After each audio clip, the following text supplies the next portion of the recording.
بسم اللہ الرحمن الرحیم جزا اللہ ان محمدا ما ہوا اہلہ۔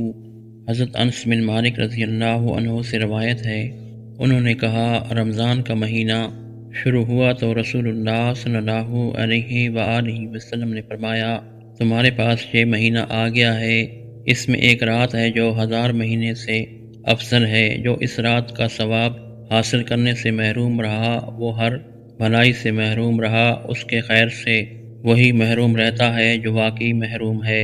سنن ابن ماجہ حدیث نمبر 1644۔ حضرت ابو ہریرہ رضی اللہ عنہ سے روایت ہے، انہوں نے کہا رسول اللہ صلی اللہ علیہ وآلہ وسلم نے چاند نظر آنے سے ایک دن پہلے جلدی کرتے ہوئے روزہ رکھنے سے منع فرمایا۔ سنن ابن ماجہ حدیث نمبر 1646۔ ام المومنین حضرت ام سلمہ رضی اللہ عنہا سے روایت ہے، انہوں نے فرمایا رسول اللہ صلی اللہ علیہ وآلہ وسلم شعبان کو رمضان سے ملا دیتے تھے۔ سنن ابن ماجہ حدیث نمبر 1648۔